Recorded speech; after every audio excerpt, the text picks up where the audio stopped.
भारत के इलाके पर नेपाल की दावेदारी, नए नक्शे के लिए संसद में लाया गया बिल पास हुआ, विरोध में एक भी वोट नहीं पड़ा। कोरोना पर सरकार ने बताया कि सूंघने की क्षमता कम होना और स्वाद का पता नहीं चलना संक्रमण के सिम्टम्स में शामिल। अब 7 के बजाय 9 सिम्टम्स के आधार पर टेस्टिंग होगी। 4 दिन में पाकिस्तान के दूसरे प्रधानमंत्री पॉजिटिव, अब्बासी के बाद गिलानी संक्रमित। दुनिया में अब तक 77 लाख से ज़्यादा संक्रमित। मध्य प्रदेश में कोरोना इफेक्ट बढ़ा, शिवराज सिंह ने कहा अब जुलाई में भी नहीं खुलेंगे स्कूल, पहले 30 जून तक के लिए किए थे बंद। आचार्य बालकृष्ण बोले पतंजलि योगपीठ ने खोज ली है कोरोना की आयुर्वेदिक दवा, सैकड़ों मरीज हुए ठीक, 3-4 दिनों में पूरी रिपोर्ट दुनिया के सामने रखेंगे। कोरोना संकट में एक नई मुश्किल, फेफड़ों को नुकसान पहुंचाकर मस्तिष्क पर हमला करता है कोरोना। 8 सैनिकों के मारे जाने और 19 सैनिकों के घायल होने के बाद भी नहीं सुधरा पाकिस्तान, फिर की नापाक हरकत। नेपाल की संसद ने भारत के कुछ इलाकों को अपना बताने के लिए नक्शे में बदलाव से जुड़ा बिल शनिवार को पास कर दिया। यह बिल संविधान में बदलाव में लागू करने के लिए लाया गया था। बिल नेपाल के कानून मंत्री डॉक्टर शिवमाया तुम्बाड़ ने पेश किया था। इसके सपोर्ट में 258 वोट पड़े और विरोध में एक भी वोट नहीं पड़ा। 275 सदस्यों वाली संसद विधेयक पारित कराने के लिए 2/3 वोटों की जरूरत थी। आपको बता दें कि भारत ने लिपुलेख से धारचूला तक सड़क बनाई है। रक्षा मंत्री राजनाथ सिंह ने 8 मई को वीडियो कॉन्फ्रेंसिंग के जरिए उद्घाटन किया था। इसके बाद ही नेपाल की सरकार ने विरोध जताते हुए 18 मई को नया नक्शा जारी किया था। इसके ऊपर भारत का जवाब आया कि यह ऐतिहासिक तथ्यों पर नहीं है। हाल ही में भारत के सेना प्रमुख जनरल MM नरवणे ने चीन का नाम लिए बिना कहा था कि नेपाल ने ऐसा किसी और के कहने पर किया है। सूंघने की क्षमता कम होना और स्वाद का पता नहीं चलना अब कोरोना के सिम्टम्स में शामिल रहेगा। सरकार ने शनिवार को कोरोना सिम्टम्स की लिस्ट में इन 2 लक्षणों को शामिल कर लिया है। इस लिस्ट में पहले 7 सिम्टम्स थे, अब 9 हो गए हैं। पहले बुखार, कफ, थकान, सांस लेने में दिक्कत, बलगम के साथ खांसी, मांसपेशियों में दर्द, नाक से पानी बहना और गला खराब होना या दस्त जैसे सिम्टम्स शामिल थे। एक्सपर्ट का कहना है कि नॉर्मल जुकाम में भी सूंघने और स्वाद देने की क्षमता कम हो सकती है, लेकिन ये कोरोना के संकेत भी हो सकते हैं। इनके आधार पर टेस्टिंग की जाए तो बीमारी का जल्द पता लगा सकते हैं। अमेरिका के national public health institute CDC ने मई की शुरुआत में इन्हें कोरोना सिम्टम्स की लिस्ट में शामिल कर लिया था। दुनिया भर में कोरोना वायरस से अब तक 4,28,210 लोगों की मौत हो चुकी है।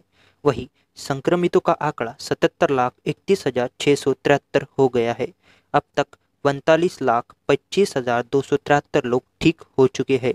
उधर पाकिस्तान शाहिद खकान अब्बासी के बाद एक और पूर्व प्रधानमंत्री यूसुफ रजा गिलानी संक्रमित हो गए हैं। रशिया में 24 घंटे में संक्रमण के रिकॉर्ड 8,700 मामले सामने आए और 114 लोगों की मौत हो गई है। रूस में संक्रमण के कुल मामले 5,20,129 हो गए हैं। ब्राजील में शुक्रवार रात मरने वालों का आंकड़ा 41,901 हो गया है। इसके साथ ही मौतों के मामले में ब्राजील ब्रिटेन से आगे निकल गया है। शुक्रवार को ब्राजील में 843 और संक्रमितों की जान गई। मध्य प्रदेश में कोरोना के बढ़ते मामलों को देखते हुए जुलाई में भी स्कूल बंद ही रहेंगे।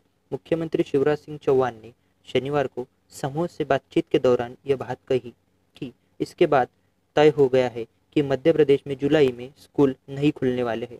इससे पहले स्कूल शिक्षा विभाग 30 जून तक सभी सरकारी और निजी स्कूलों के साथ शैक्षणिक संस्थानों को छुट्टियां घोषित कर चुका था। मुख्यमंत्री ने कहा, कोरोना को देखते हुए अभी हालात ठीक नहीं है, ऐसे में बच्चों को स्कूल नहीं भेजा जा सकता। अब जुलाई में भी स्कूल खुलेंगे या नहीं खुलेंगे, इसके लेकर जून के अंत में एक बैठक होगी। इसके बाद ही आगे फैसले लिए जाएंगे। मध्य प्रदेश स्कूल विभाग ने सबसे पहले 4 मार्च को अवकाश घोषित किया था। इसके बाद कोरोना के बदले बढ़ते मामले देखते हुए 7 जून तक स्कूलों को बंद कर दिया था। शनिवार को प्रधानमंत्री मोदी ने सीनियर मंत्रियों और अफसरों के साथ संक्रमण से निपटने की तैयारियों की समीक्षा की। वे 16 और 17 को जून में छठी बार सभी मुख्यमंत्रियों के साथ वीडियो कॉन्फ्रेंस भी करेंगे। उधर दिल्ली में कोरोना के बढ़ते मामले को लेकर गृह मंत्री अमित शाह रविवार को एलजी अनिल बैजल और मुख्यमंत्री अरविंद केजरीवाल के साथ बैठक करेंगे। इस मीटिंग में केंद्रीय स्वास्थ्य मंत्री डॉक्टर हर्षवर्धन और AIIMS director doctor Randeep Guleria समेत अन्य अफसर भी शामिल होंगे। दिल्ली में संक्रमितों की संख्या 36,000 से ज़्यादा हो गई है। कोरोना वायरस को फैलने से रोकने और संक्रमितों को ठीक करने की आयुर्वेदिक दवा तैयार हो चुकी है। पतंजलि योगपीठ के सीईओ आचार्य बालकृष्ण ने शनिवार को यह बड़ा दावा किया है। उन्होंने कहा कि दवा का पहले फेज में क्लिनिकल ट्रायल पूरा हो चुका है। इसका रिजल्ट 100% आया है। सैकड़ों मरीज इस दवा को लेने से ठीक हुए हैं।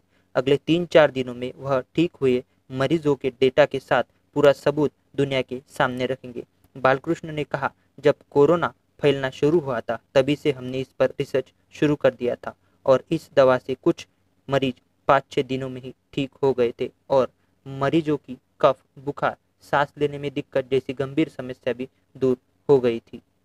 कोरोना मरीजों की जान बचाने में जुटे डॉक्टरों के लिए एक नई मुश्किल खड़ी हो गई है। संक्रमण की चपेट में आने के बाद वायरस फेफड़ों को नुकसान पहुंचाकर मस्तिष्क पर हमला बोल रहा है। इसी का नतीजा है कि सांस की तकलीफ वाले मरीजों के साथ आईसीयू में मस्तिष्क संबंधी तकलीफ वाले मरीजों की संख्या भी बढ़ रही है। इनकी हालत अधिक मरीजों की तुलना में नाजुक है, जिसका कारण कोरोना का मस्तिष्क पर हुआ हमला है। दोस्तों, अगर आपको वीडियो अच्छा लगे तो कृपया इस वीडियो को लाइक करें, शेयर कीजिए और ऐसे ही नए न्यूज़ के लिए हमारे चैनल को सब्सक्राइब कीजिए। धन्यवाद।